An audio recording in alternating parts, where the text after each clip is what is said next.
Akhir-akhir ini satu Indonesia lagi panas ngomongin satu masalah yang sama.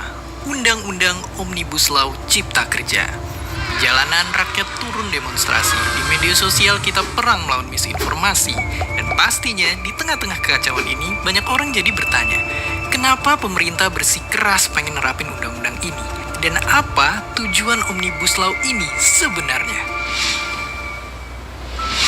Oke, kalau pemerintah ditanya kayak gitu, jawabannya pasti satu. Untuk ngebuat Indonesia jadi negara maju. Karena menurut World Bank, kekayaan negara itu kebagi jadi 4 level ini. Yang ngomong-ngomong, Indonesia baru aja naik dari level 2 ke level 3. Tapi, masalahnya untuk suatu negara bisa ke level paling atas itu sulitnya udah kayak kena jebakan Batman. Dan benar aja banyak ahli ekonomi emang nyebut ini sebagai middle income trap. Dan pastinya orang-orang sering debat gimana caranya suatu negara bisa jadi maju. Tapi yang mungkin ternyata jarang disadarin, sebenarnya kalau kita lihat kemajuan itu ada polanya. Polanya adalah, pertama-tama, usaha orang-orang dimulai dari pertanian yang cuma nutupin kebutuhan dasar hidup. Habis itu, tahap selanjutnya adalah waktu kebutuhan di bidang pertanian bisa dipenuhi sama teknologi. Akhirnya orang-orang yang kerja di pabrik bisa ngasilin barang-barang modern kayak mobil, panci, atau kosmetik yang lebih mahal daripada hasil tani. Lalu tahap ketiga adalah teknologi dan otomasi juga ngerambah ke pabrik. Para pekerja jadi bisa fokus ningkatin kualitas SDM lewat jasa, kayak munculnya bank, universitas, atau rumah sakit. Dan menurut kalian, di mana posisi kita sekarang?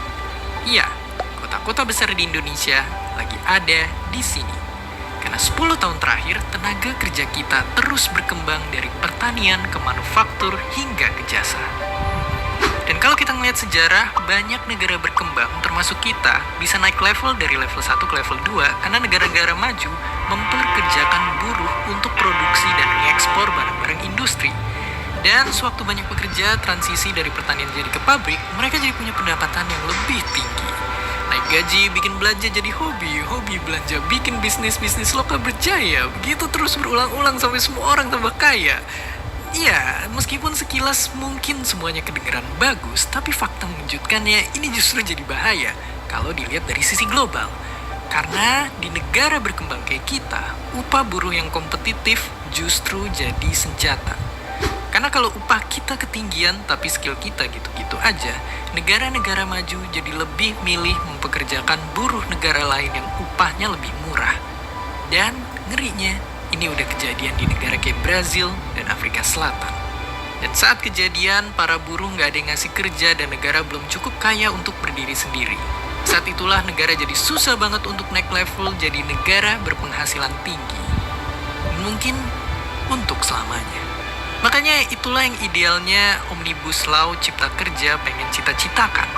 Peraturan sapu jagat untuk memudahin investor membuka lapangan kerja buat buruh-buruh kita.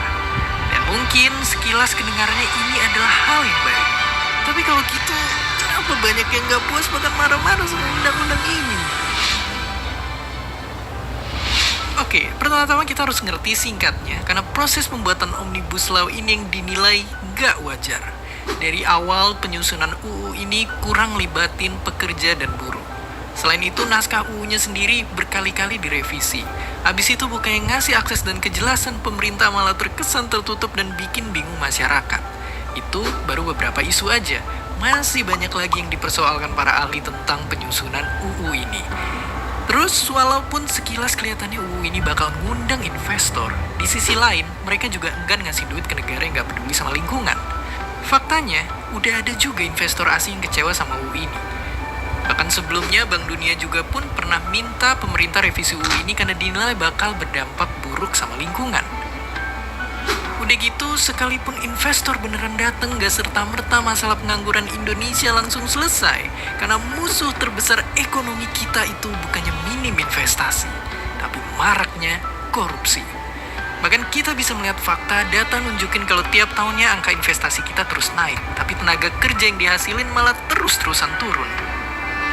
Itu penyebabnya karena aliran dana investor ini nguntungin mereka yang ada di atas dan merugikan yang di bawah.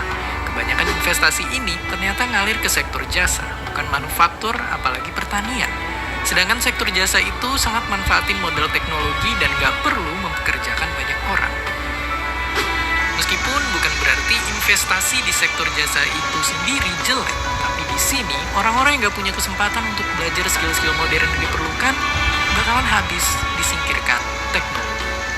Jadi, ya meskipun ribet banget mau gimana pun, Indonesia nggak bakal jadi negara maju kalau keterampilan kaum pekerjanya nggak berkembang. Dan fakta sedihnya, pendidikan Indonesia di tingkat dunia masih sangatlah rendah. Inilah rapor merah yang seharusnya jadi fokus negara. Solusi yang harus kita lakukan sekaligus PR besar kita adalah majuin pendidikan. Cetak generasi emas yang cerdas, terampil, dan punya skill untuk bersaing. Pada akhirnya, hukum dan undang-undang itu ada untuk jadi panduan kita. Tapi ini bukan kayak panduan masak yang kalau dilanggar justru bisa nemu resep baru. Panduan ini ibarat kitab, yang kalau kita melanggar isinya, kita akan kena hukuman. Makanya jangan sampai isinya justru jadi berbahaya buat kita. Keberadaan Omnibus Law Cipta Kerja ini bisa baik dan bisa juga buruk. Tapi yang jelas, kita, rakyat Indonesia harus terus ikut mengawasi, jangan sampai lemah dan ujungnya dirugikan. Karena inilah semangat kita, Indonesia sebagai negara demokrasi. Assalamualaikum warahmatullahi wabarakatuh. Perkenalkan, nama saya Iman Indonesia. Perkenalkan, nama saya Nama saya Mustaqim Wilah. Kami dari kelompok 2 ingin mereview serta melakukan wawancara tentang kebijakan UU Cipta Kerja atau Omnibus Law. Iya, boleh. Siap.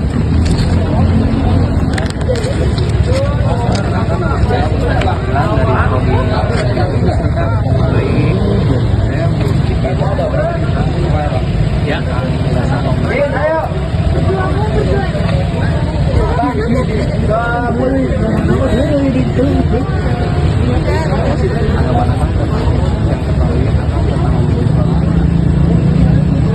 Yang saya ketahui atau tadi ditanya tanggapan,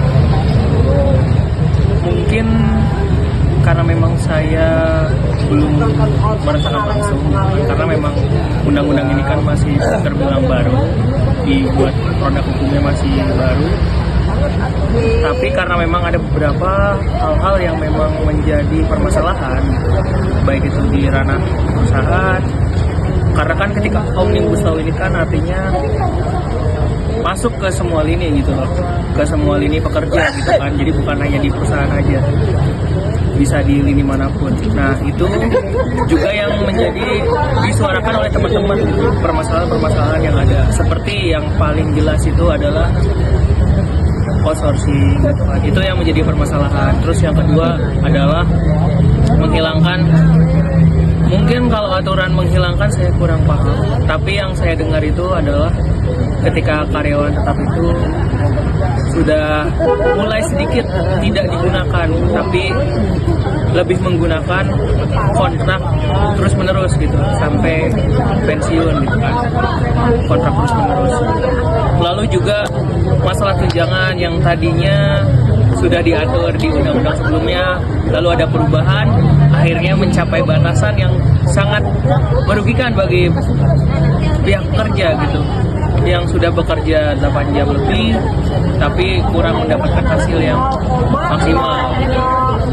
Paling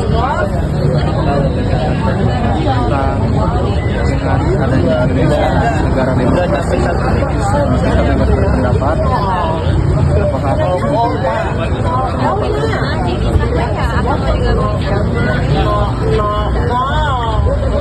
tentang Omnibus Law ini ada baik, ada sisi positifnya, tapi juga ada yang negatifnya. Nah, ini memang menjadi tugasnya perwakilan kita atau Dewan Perwakilan Rakyat kita yang ada di Senayan sana gitu, untuk segera gitu kan merevisi Undang-Undang Omnibus Law ini agar keberpihakan itu datang kepada para pekerja. Karena mau bagaimanapun juga undang-undang ini masih sangat menindaskan gitu, sangat menindaskan bagi para pekerja, khususnya pekerja yang ada di kantor, yang ada di perusahaan, restoran, dan lain-lain. masih banyak lagi gitu. Jadi memang sangat merugikan lah bagi pihak pekerja. Dan bagi saya sendiri ketika tadi ditanya setuju atau enggak, ya saya sangat tidak setuju gitu. Lebih baik segera direvisi agar lebih memihak kepada rakyat gitu. Karena yang menggantungkan pekerjaan itu kan hampir semua manusia yang ada di Indonesia gitu, yang memang diatur oleh undang-undang tersebut gitu kan, karena Indonesia ini merupakan negara hukum gitu.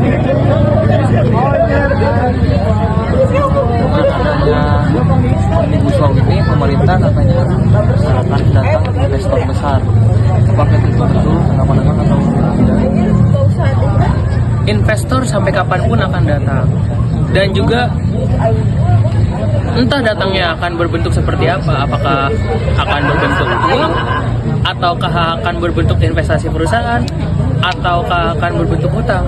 Itu kan bisa dibilang pemasukan dari negara luar gitu, atau dari Asia. Jadi memang tidak berpengaruh sama sekali, karena ketika kita membicarakan Omnibus Law itu lebih ke arah hak rakyat gitu. Jadi tidak berpengaruh apa-apa terhadap asing dan lain sebagainya, karena aturan itu dibuat untuk rakyat Indonesia, bukan untuk asing. Sekian Kang, saya mohon maaf kurang lebihnya pertanyaan ini. Terima kasih sudah mewakili rakyat dan mahasiswa. Sukses selalu Kang. Siap, sukses selalu. Oh ya, dengan siapa? Saya Yuma Pancamulana, saya mahasiswa teknik industri. Saya maaf mengganggu waktunya. Ya. Izin tanya sedikit tentang larangan kebijakan Omnibus Law ya. Mana banyak keluhan dari para pencari kerja, terutama remaja-remaja lah yang mana usia masih terbilang muda. Ya. Dari Kang sendiri tentang kebijakan Omnibus Law ini pro atau kontra Kang? Kalau saya sendiri sih kontra ya untuk Omnibus Law. Dari kebanyakan sih ya banyak pro kontra ya. Ya. Boleh izin minta pendapat tentang Omnibus Law ini, bagaimana tentang pendapat? Menurut saya sih Omnibus Law kan saya kontra ya.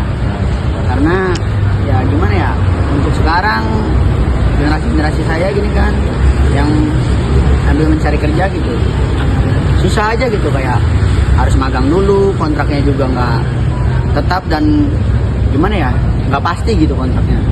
Sedangkan umur juga kan semakin tua semakin susah untuk mencari kerja gitu.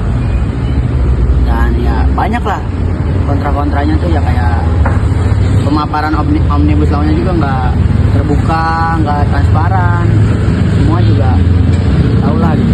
Apalagi untuk generasi sekarang yang muda ya kontra pasti Omnibus Law.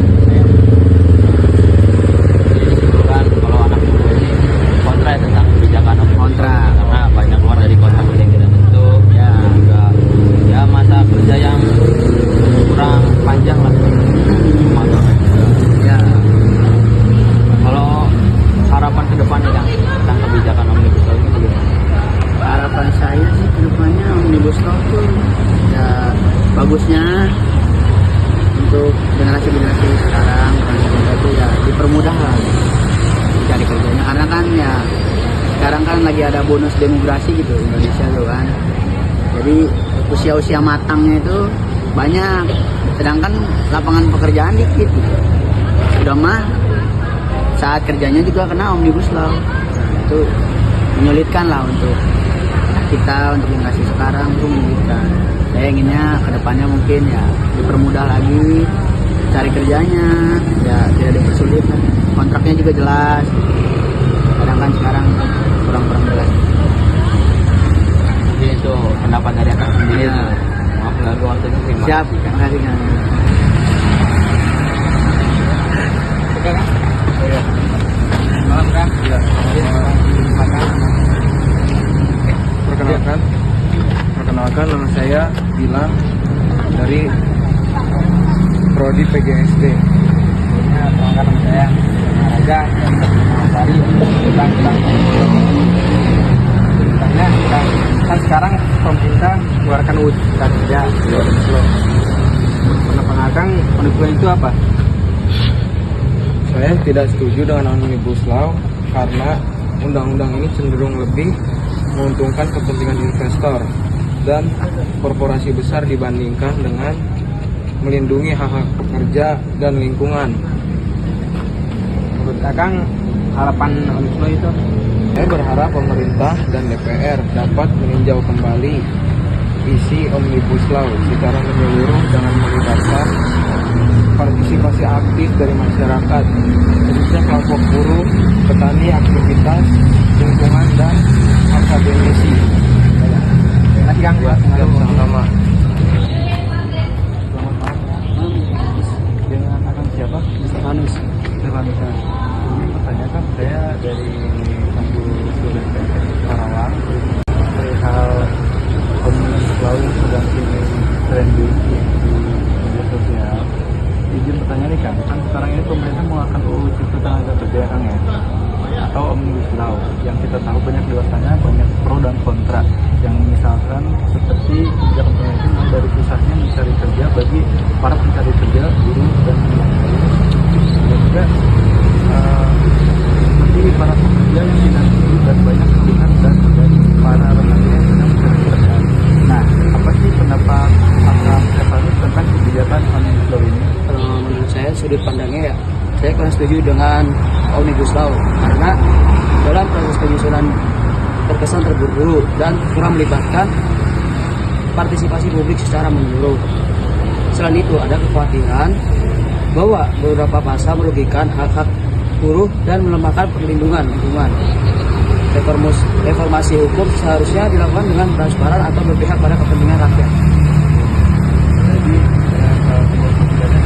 bahwa para pekerja atau buruh itu sangat dirugikan ya adanya Omnibus Law ini, karena memang pemerintah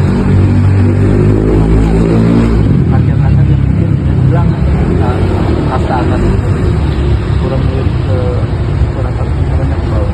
Ya. Nah, menurut Stefanus, apa harapan kedepannya bagi pemerintah dengan kebijakan ini? Harapan saya sebagai generasi muda ya, saya berharap Omnibus Law bisa membuka peluang kerja yang lebih luas dan merata, serta mendukung tumbuhnya sektor-sektor baru dan inovatif. Tapi harapan saya juga untuk pemerintahan kita mengedepankan keadilan sosial dan demokrasi